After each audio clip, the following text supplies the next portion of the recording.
జేఎన్స్ అనేది అది పుట్టుకకు సంబంధించింది. అంటే ఈయనతోటి బీఆర్ఎస్లో తెలంగాణ వస్తే కొత్త సాంప్రదాయాలు కొత్త విధానాలని చెప్పి వచ్చిన తెల్లారే టీడీపీలో ఉన్నటువంటి వాళ్ళను కాంగ్రెస్లో ఉన్నటువంటి వాళ్ళను జైన్ చేసుకున్నప్పుడు వాళ్ళు ఏ జైన్స్ అనుకున్నవయ్యా నేను అడుగుతున్నా. 2018లో కూడా కాంగ్రెస్ పార్టీ నుంచి 13 మంది ఎమ్మెల్యేలను జైన్ చేసుకున్నావు.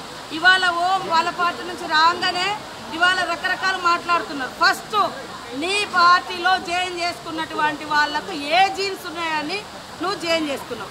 నీకు చిత్తశుద్ధి ఉంటే ఇవాళ కోర్టులో పోయి కొట్లాడుతున్నావు కదా, మరి ఆ రోజు వెంటనే తీసుకొని మంత్రులుగా కూడా చేసారు.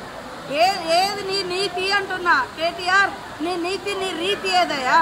ఆ రోజు తలసాని శ్రీనివాస్ యాదవ్ను సబితా ఇంద్రారెడ్డిని తీసుకొని ఎమ్మెల్యేలుగా తీసుకొని అదే గవర్నర్ దగ్గర తీసుకుపోయి అత్యంత నీచంగా హేయంగా నువ్వు మంత్రి పదవులు కూడా ఇచ్చి రాజ్యాంగాన్ని ఉల్లంఘించిన నువ్వు ఇవాళ రాజ్యాంగ ధర్మాసనం కాడికి పోయేటువంటి అర్హత నీకుందా? ఫస్ట్ ఇప్పటికైనా నేను సవాల్ చేస్తున్నా. మా పార్టీలోకి వచ్చినటువంటి ఎమ్మెల్యేలు నువ్వు అంటున్నావు కదా, దానికి పునాదిగా నువ్వు కొత్త రాష్ట్రంలో మొత్తం 2014లో 2018లో ఎవరున్నా కూడా పాపం సర్పంచులున్నా, ఎంపీటీసీలున్నా, జెడ్పీటీసీలున్నా, ఎమ్మెల్యేలున్నా, ఎంపీలున్నా అందరినీ భయపెట్టి బలవంతం చేసి రకరకాలుగా తీసుకొని అలాంటి మార్పిళ్లకు శ్రీకారం కొత్త తెలంగాణలో చుట్టింది నువ్వు. నీకు రాజ్యాంగం మీద గౌరవం ఉంది.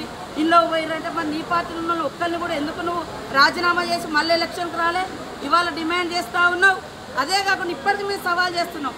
మీ పార్టీలో ఇతర పార్టీ నుంచి వచ్చిన వాళ్ళు ఇప్పుడు కూడా గెలుచున్నారు, వాళ్ళని కూడా రాజీనామా చేయించు.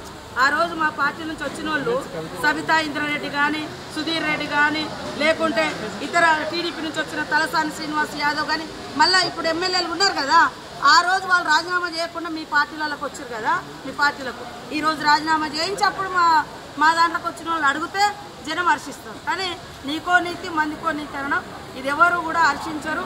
కాబట్టి ఆ యూట్యూబ్లు పెట్టుకొని చూపించుకున్నంత మాత్రాన ఎవరు ఏదో పేడి ఆర్టిస్టులతో మాట్లాడిస్తే అది పబ్లిక్ తెలుసు.